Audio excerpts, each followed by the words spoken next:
channel. How are you today? It's a beautiful Christmas weather out in my neck of the woods. I hope it is the same where you are. All right, so today we're bringing you how we made one of our own bespoke pieces. This is a Christmas piece. All right, it's a Christmas season here and now, yeah. So Merry Christmas in advance, Happy Kwanzaa in advance, Happy Hanukkah in advance to everyone celebrating. So yeah, before I go on to tell us how we made this kimono, Christmas kimono. Are you new to our channel? You should totally go subscribe. On a weekly basis. We bring you brand new videos inspiring you on all of the possibilities of crochet. We walk you through how we made one of our own bespoke pieces. We demystify what one celebrity or another wore. And then we also work patterns, teach you patterns and everything you need, tips and tricks to make your crochet life an enjoyable one. All right, we have our galleries up on Instagram for wedding day apparel. You can find those at Makisode Weddings. And then for our everyday corporates and casuals and accessories and the likes, you can find those at Makisode Models. Did I say Makisode Models earlier? If I said that for our wedding apparel, you can find those at Makisode Weddings. Yep. And then for others, you find those at Makisode Models. So do well to follow, do well to like, do well to leave a nice comment, and do well to share our content. All right, so this kimono is a beautiful, beautiful, beautiful one. The owner wanted, the three colors of Christmas: red, white, and green. And this is how we saw fit to combine the colors. All right, so what did we do? Three main panels are involved. The back panel, which involves, it's a large one, the back panel, and then two front panels. Now, how were these panels worked? These panels were worked this way, yeah, will work this way. As you can see, you have rows, small, you have a single crochet rows, and then you have double crochet rows. You have single crochet rows, you have double crochet rows. So we alternated as we saw fit. Now I'm going to draw you something so you have an idea of how that design worked.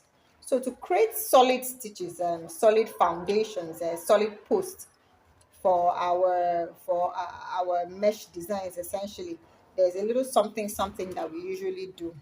So let's say we want to work, this is our single crochet row, started with a single crochet row. So what we do is that after we have worked our foundation chains, or like I say, usually when I'm drawing my patterns, I try to I start out with the first row and then come back to what the foundation chain should be.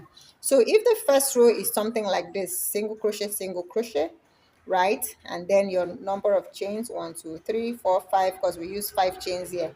Then in the middle of the work, single crochet, chains 1, 2, 3, 4, 5, single crochet, chain 1, 2, 3, 4, 5, single crochet, chain 1, 2, 3, 4, 5, single crochet, chain 1, 2, 3, 4, 5.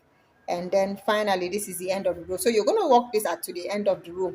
So essentially, note your posts are going to have double stitches to create a firmness, to create that solid post like thingy. So now at the end of the day, that now tells you what your foundation chain would end up being. So there are 5 chains in here, a stitch here, 1, 2, 3, 4, 5, stitch here, 1, 2, 3, 4, 5, stitch here, 1, 2, 3, 4, 5, stitch here, 1, 2, 3, 4, 5, stitch and stitch. This is it.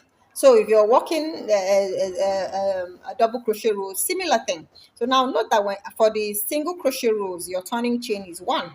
You're just going to turn with 1 chain.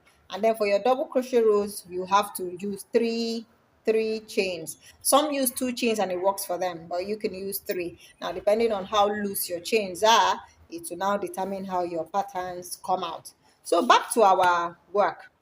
Like I said, we have 2 rows single crochet, 4 rows double crochet, 2 rows single crochet, 4 rows double crochet, that way until you achieve the width of the individual's hip or a little more. Now if the person wants you to hold their hip a little bit, that is what you're going to be heading for. But if the person wants it loose, you're going to have to get a little bit wider. So if, for example, the hip is 40, you're going to have to work this whole thing to all the way from the beginning of this part all the way to the end here is going to have to be 40.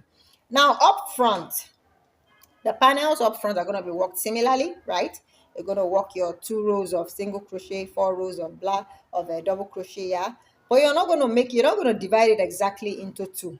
Note at this point, right, that you're going to leave some rows unworked. Let me open up this list so that I show you exactly what I'm talking about. So at this point, see the back panel. As you can see the back panel. The front panels, we work the front panel up to this point. See that point right there? The front panels up to this point and up to that point. So this point right here, we did not fill it up. Why? We allow for the neck to sit in there. So the neck is going to be sitting in there. All right. So we worked our back panel all red. And then for the front panel, we infused some white. Yeah, just to give it this yeah, just a splash. Really, we wanted it to be really something that you can actually even wear to work, so that you're not looking like a Christmas chicken or something. All right, so yeah, that's about that. And then of course we sewed the sides together. Yeah, sewed the shoulders together, yeah, up to the point. And then we edged beautifully with green. We worked these edges in single crochet stitches, right? We went around 3 times to create a solidness. Now, what we did different also with the edging is that whatever hook size you use for the body, when you're working your edging, you may have to reduce the hook size one step down to work these edges. And the reason is so that it can hold together. If you use the same hook size, you're going to have an elongated front panel, which would end up being maybe longer than the back panel. So you use the a hook step lower to snap all of this together, to put it all together nicely. And then finally, yeah, we created this lace here, yeah, if you need it, yeah, this lace right here, if you want to. We used 140 chains. You can use way less, because I don't think you would want your rope this long. However, if you want it this long or even longer, please go right ahead and do so. We added tassels. See what we did with the tassels? We alternated the colors: green, white and red, green, white and red, right? It gives this, see the front, this is what the front looks like, but it gives the back a beautiful, beautiful, beautiful blend. Since the entire back, all you're going to be seeing is red, so down here where all of the mixes come together, it just makes it very beautiful. The tassels, we used 12-inch long strands, which you of course will fold into and tassel. There's a video. I'm going to be sharing all of the videos that are associated with this garment. That's about it. Is there any part that wasn't clear? Please let us know in the comment section, and then we'll do our best to send you an explicit explanation. Yeah, and then yeah, you like the kimono, but you don't have the time to do all of that. You don't have the time to work it. Yeah, please also let us know. We would work the kimono for you for a token. On the other hand, you love the kimono, you can crochet, but you want the pattern. Also let us know in the comments, and we will send you a pattern for a token. Yeah, the pattern for a token, to work the dress for a token. Yeah, but however, the video is definitely for free. So yeah, that's it. Ask us your questions in the comments. Thank you so much for watching. Do not, or remember